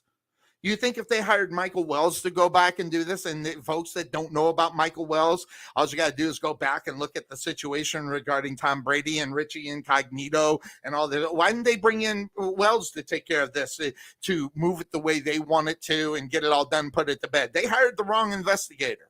Because Michael Wells would have pushed this, got what he wanted, and what the NFL, basically, take that back. He would have got what the NFL wanted, which is what he wants in order to get paid. So he would have directed it right to the way that they wanted it to go, and they would have had this thing put to bed. They hired the wrong investigator. They waited 9 freaking months before the investigator even turned the page of this complaint, page 1 on this complaint. They waited 9 freaking months. Now they're doing something about it. Now they're talking about it. Now they're doing, come on. This isn't a push up underneath the rug like the Tom Brady and the back in the deal, Richie Incognito and all the other ones that Hill was part of. They would have this done and over with, and we wouldn't be talking about it. So the NFL dropped the ball. Roger Goodell dropped the ball. At least, listen, when you're Roger Goodell, you fall on the sword. So you go ahead. It don't matter if the guy's full of crap. It doesn't matter if he's full of controversy like Michael Hill. Okay. Again, look up Michael Hill. This guy is a hired gun, quote unquote, independent investigator, and they get everything they want, and only just a little bit goes the other way. Now, I'm not saying what Richie Incognito did is acceptable. I think a lot of things as far as Richie Incognito, which, by the way, he went ahead and retired. But you go back to the days when Michael Hill was all over this guy's ass, and he'd say, listen, this didn't happen. Or maybe if it did, it didn't happen to the extent that it did. And this is what happens in every NFL locker room. But you're going to go at Richie. Now, Richie is a pretty bad guy. Listen, I'm not going to put it out there, but I don't think for 2 seconds he wasn't, somehow blackballed on the whole Jonathan Martin bully nonsense. I'm not buying it because of who they hired to investigate it. I have been taking a killing because I said this whole thing was blown out of proportion with Jonathan Martin. Listen, in the NFL, just in football in general, okay? And I'm going to talk from experience from the high school level because it was happening on the high school level. Never mind it's happening in college and it's happening in the NFL. I've never been in game time where these guys are talking to each other, but in high school, we used to do that. They want to call racial slurs on Richie Incognito by the way, which have not been independently confirmed that happened. He was probably jumping on his mom. That was probably and his sister. He probably did to motivate the guy. But that's how they did it back in the day. But in today's sports, you can't do it that way because you got to be real sensitive. And I'm telling you right now, Jonathan Martin was one of the reasons why we are seeing in today's sports complete coddling of the players because they're worried about their feelings to get hurt.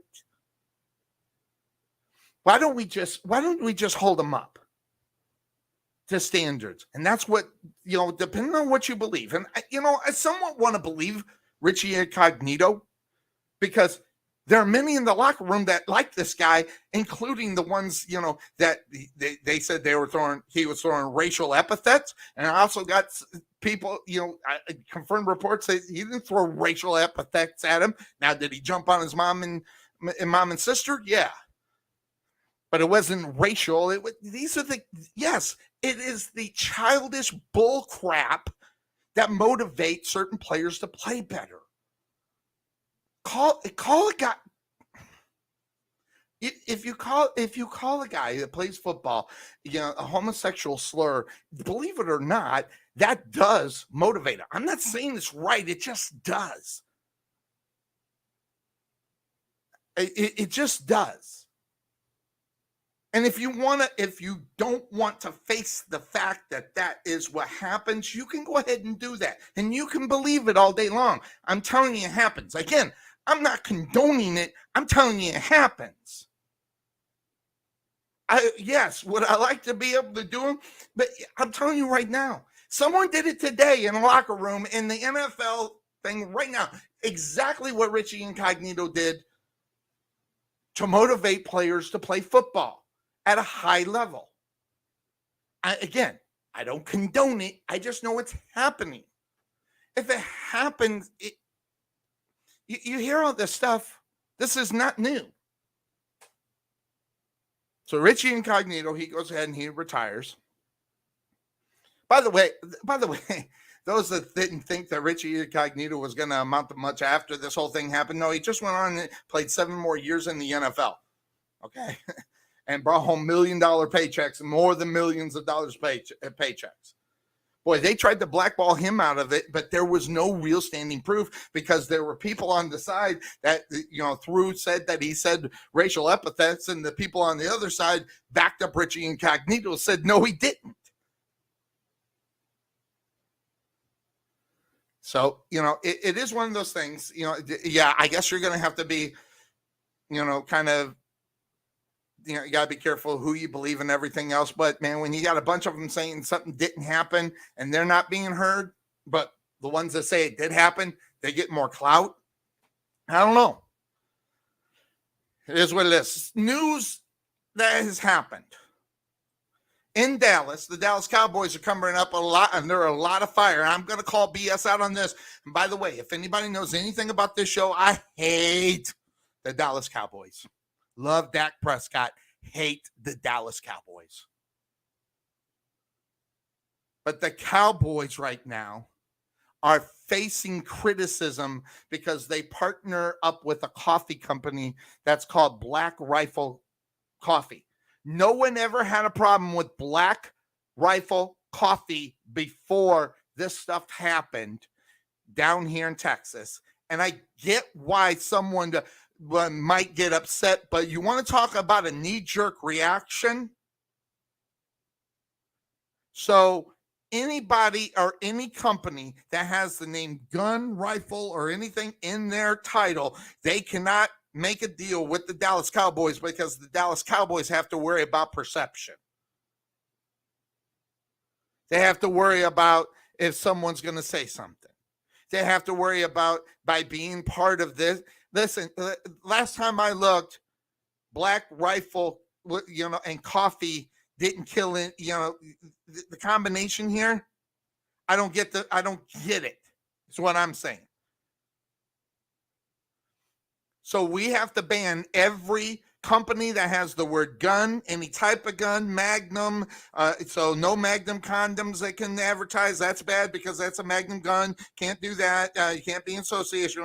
And then add sex up on top of. Listen, this is getting out of control. And this is a guy that thinks that, the things that, some of the Democrats talk about, I will take on their side. But now this is getting to the point where this is pretty pathetic. I mean, when does nonsense overdo reality? Black Rifle Coffee had nothing to do with the unfortunate situation that happened in Texas, and it was terrible. Crazy knucklehead terrible. I'm telling you right now, and again, I'm not a Dallas Cowboy fan at all. Can't stand them. But the Dallas Cowboys taking heat because they made a business decision with Black Rifle Coffee, and fans down here in Dallas hold that against the Dallas Cowboys, America's team. I mean, come on. When will it stop? How about if it was toy gun coffee? Would they still be out of control then? What happened was horrible. In fact, I want everybody's guns taken away. But that's a personal thing. But I don't think the Dallas Cowboys should be taking heat. Taking not guns. I'm for people having guns, but the rifles and all this high power crap and all, and that I don't understand. I don't care.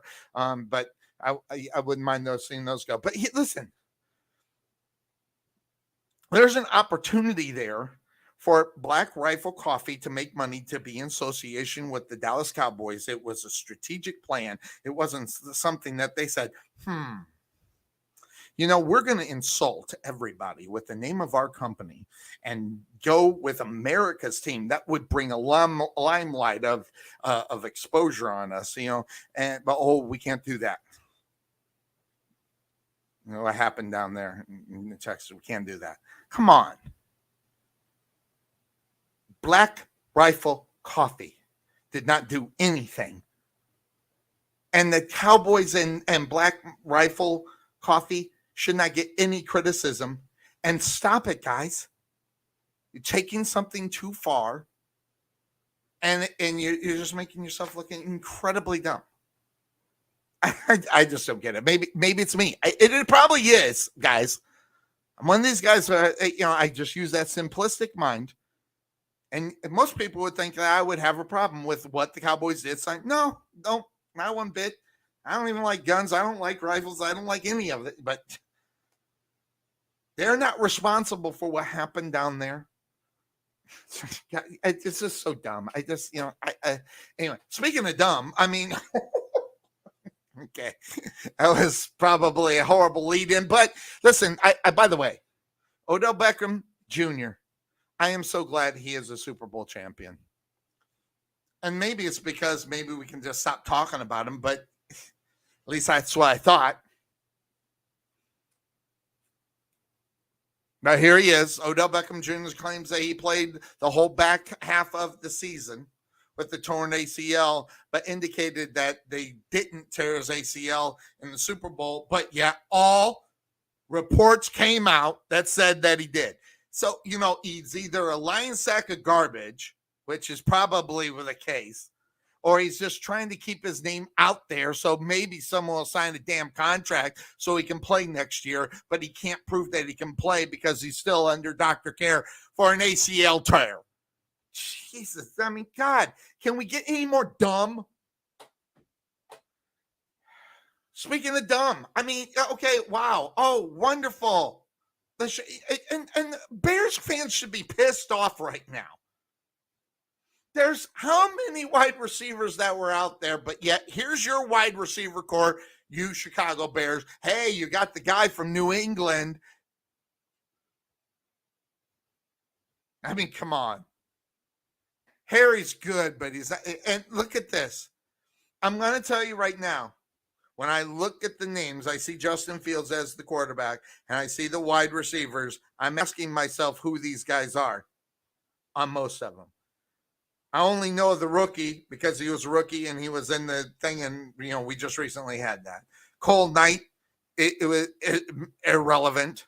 Now Daryl Mooney's the only one that I heard of, and Harry, I didn't know of him because look, 184 yards in 2021. Hey, that's a great pickup for the Bears. Hey, congratulations, you got a guy to warm the bench. Hey. The Baltimore Ravens and the Chicago Bears ought to be embarrassed. They ought to be embarrassed. The Bears, looking at their wide receiver core, that should be embarrassing. Yep, we're going to be successful. Now, listen, you just admit it. Chicago Bears fans deserve the truth instead of the BS. Just come out and say, listen, guys, we're not in it this year. We know we're not in it.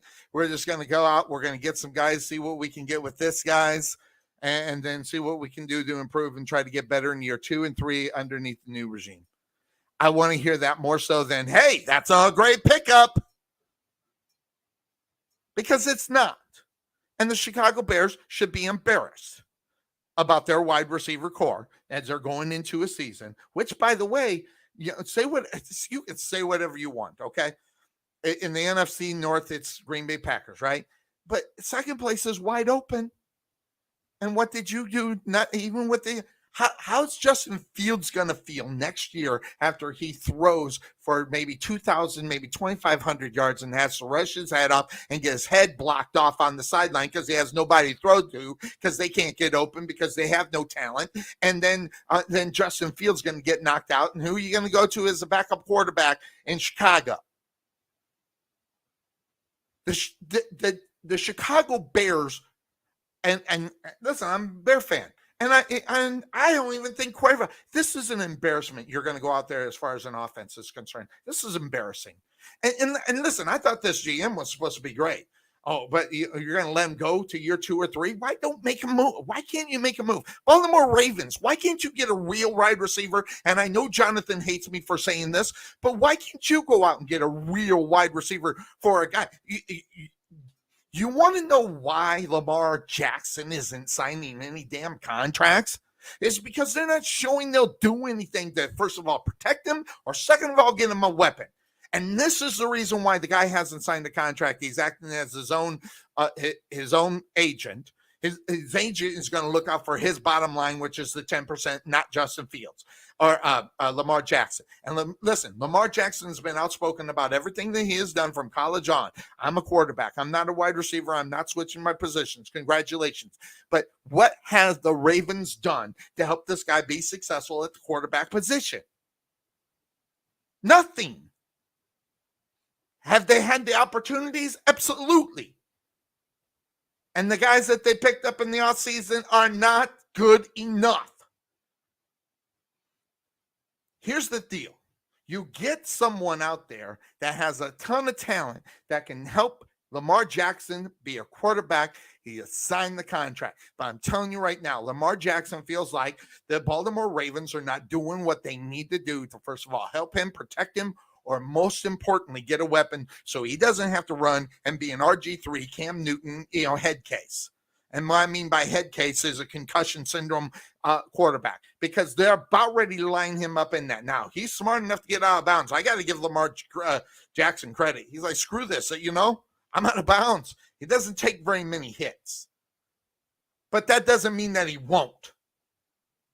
And I'm telling you right now, these NFL players, one of them will take the dive, they'll throw off to the side, and they'll try to blast him, even though it'll be an illegal hit, just to get him out of there. Someone in the AFC North, maybe. So Lamar Jackson has not signed a new contract. He's like, hey, I'm underneath this thing. There's no need for me to do this now. Going to play out the last year. What are you going to do for me, Baltimore? What are you? Now, could his demands be too much? I don't know. I don't know what his demands are. But first on my mind, protect me, get me a weapon. And if they don't do it in the offseason, this guy's not going to sign for the Baltimore Ravens, and Jim Harbaugh will be out of the job. Because the only reason why he has a job is because of Lamar Jackson.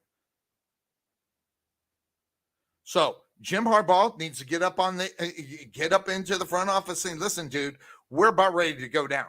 Because first of all, if we don't do what this guy, we're going to lose him. Who are we going to replace him with? And then second of all, I got to turn the coaching staff upside down for a new quarterback that's coming in here when I've hired for Lamar Jackson. So Jim Harbaugh is in a lot of trouble right now. So whatever you say, whatever you look at, and you just like, gosh, really? There's a lot of stuff going on in Baltimore. And those that are criticizing Lamar Jackson, believe me, I don't think he's a good quarterback per se. Okay? My standards, 225, 2 touchdowns a game. Forget the running aspect of the game. That's a quarterback. 225, 2 touchdowns, that's a good quarterback. You don't get that with Lamar Jackson. Sorry you don't. I don't even need to go and look at the stats. We've been talking about Lamar Jackson ever since he came into the league. He's not a 225, 2 touchdown guy, but he uses his leg. If you want to add those within his yards, you can go ahead and do so, but that doesn't show he's a throwing quarterback, and that's what you need in this league today. You do. If you want to be blind to the fact, you can, but that's what an NFL quarterback does. Say whatever you want about it. Hey, listen, I think Lamar Jackson's pretty smart. Forget giving someone 10% of my $40 million a year. Do you blame him? I keep $4 million in my pocket. What are you talking about? Where's the 400,000? I can't do the math off the top. Either way, he doesn't want to give the money away. I don't blame him. Because, by the way, I'm all for I'm all for athletes having agents. But this guy knows what he can get in the open market. He doesn't need an agent to say, hey, I'm going to give $45 million and have an agent step on it when he could just say it himself. So I got to give him a little bit of credit. He might not know the ins and outs as well as agents and everything else, but he knows what his worth is, and he doesn't need an agent to tell an NFL team that he's worth $45 million, which, by the way, I don't think he is, but he's going to get it. So interestingly enough, that whole situation in Baltimore, and when you got that whole situation, where's that team going to be? I don't know. But the fact of the matter is this is a football team that is not doing what they need to do to get him in there. And the reason why, and I'm going to go back to 2015 because I found this. Look at these numbers. Could you imagine if a Lamar Jackson had something like this? And out of all the people in here that people are talking about, the fact that is not the best of them is Amari Cooper. Amari Cooper would be, oh my God. Amari Cooper, if you're the Ravens, you might want to try to trade for him. Get him a real weapon at the wide receiver position. Not the tight end. Andrews is great, but come on. Can we please? Hell, for that matters, get Julio Jones. Listen, there are a lot of teams out there spending money. Do you see the Baltimore Ravens on this year? Yes. But they're at number 8. When you have a superstar at the quarterback position, you need to get that number up a little bit higher on there, pal. With real talent. When the Cardinals are outdoing you in wages, that's sad. The Cowboys and the Washington Commanders throwing money around like they always do, never successful. Patriots trying to throw money away and trade away, contracts that aren't worth a nickel, and they're at number 7. Baltimore should be at number 4, where the Titans are. Spend some money, get a weapon or 2, and spend more than what you need to, a la the, Jacksonville Jaguars, but get somebody better than Kirk, although I love Kirk. But I'm telling you right now, this is the situation that they're in. I find it very interesting as far as that's concerned. Last slide I got up here, the NFL power rankings, I like them. I like them a lot. But I think Baltimore's too high. I think Baltimore should be at number 8. Move everybody up from the 8, move up and move there. Heck, might even move Kansas City up there a little bit more. So maybe move them to number 9. But I don't know, guys. When I look at the power rankings and I look at all these teams, I'm asking myself which one of these teams are not going to make the playoffs. And there's only 2 that might come to mind. That'd be the Raiders, unless they get better somehow with their new head coach, Josh McDaniels, or the Philadelphia Eagles. I mean, only one's probably going to come out of the NFC East.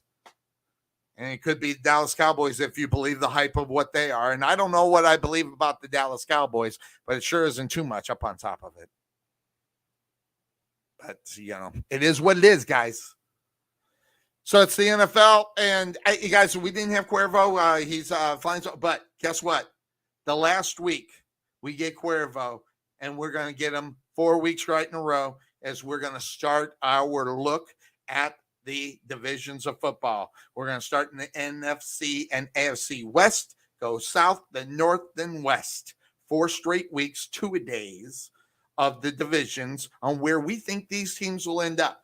Also, by the way, guys, you want to join in our pick'em, go ahead and send me a message over on Facebook. We'll put you on the pick'em. We got some new folks out there on our pick'em game. By the way, I'm actually really excited about that because I didn't think that we were going to, I thought we were just going to have some of our normal people in there, which, by the way, I love doing that. But I also love the fact that we are getting new folks in our pick'em. Okay, so I'm going to give you if you go to Yahoo and you go to the I think it's called Pigskin Pick'ems is what they call their little game. And by the way, I'm just going to look it up since Yahoo knows it all. Let me see here. It is where is it? Where's my thing on the side? Usually on the side. I'm logged in. Yes. Where's my game? Oh, because I'm not in fantasy. All right, give me a second. I'll get into fantasy. All right, so if you want to join the bragging rights pick'em game, okay, there is a trophy, well, not trophy, but a plaque that we're going to give to the winners of the regular season and the playoffs like we did last year. I won the playoff one. Brian Tarvin was the one that won our pick'em game. And let me see here. There it is. It's called it's called Pro Football Pick'em. And what you do is you go in there and you can look for our show. It's called Bragging Rights Pick'em, or you can use the group number 2396, and the password are all lowercase. Cool with a K, KOOL 2424 is the password. And if anybody needs it, just, can't remember it from this, just send me a message in Facebook Anybody and everybody is welcome to join up in there. We got some new faces in there. Of course, myself and I'm signed up, but Cuervo's not signed up. My brother Fred is not signed up. Bryce is not signed up. Jonathan has not signed up. Even Cuervo have not signed up. We got some new guys that are out there that are part of our program. The Podfather, yes, Trey Mack, my former color commentator when we've done wrestling, is there. And then we got Callie Texan, which is kind of cool. The boss, DC Dennis Clark. Obi-Wan is there. And the Impact selection from Jeremy York. Catch them out there. And then we got Sack. So we got some new faces in our pick'em. And this just makes it easy on Sunday. I used to write them all down, get everybody's picks and write them all down, keep track of who did what and everything. So I've reluctantly have moved it over to that so people can see who are there. So interestingly enough, that's where we're at. So if you want to join, find the league, send me a message and send me your email. I'll get you all set. I don't care how many are. I'm going to win anyway. So this year, so you don't have to, I mean, unless you want to put yourself through an embarrassment and lose to Sonny, you can do so. But I'm going to win this damn thing. I haven't won the last 2 years. I won 3, 4, 6, 7, and 8 years ago. So I've won this thing when we've done it here just within our thing many, many times, but I want to beat everybody. So I want as many in there. I want to come up on top. I hope I come up on top. So if you want to join, send me a message, send me your email. We'll get you all set and get you on live. Also, Couch Potato Sports Show, we are gearing up for Saxy Mustangs play-by-play and video commentary here in the Dallas area. We're going to find a place where we're going to go out. We're going to do a remote. We're going to have the coach. We're going to have some of the boosters. We're going to have some of the players. We're going to have all kinds of fun with that. Also, don't forget about the pregame show that's going to be brought to you, of course, by the Bullet Experience and Melvin Bullet and the Bullet Experience. So we'll be doing that play-by-play. I can't wait. August 25th, first game against the Coppell Cowboys is what we got going on. So that is going to do it for me, Sonny Clark, the hardest working man in sports radio. Hope everybody has a great Sunday. We'll catch you next week. Hopefully we'll get Cuervo will not be here next week. He already said he won't unless there's a slim chance. But that being said, that's where we're at. So join us next week on the Couch Potato Sports Show. And that being said, we'll see you next week, everybody. Bye-bye.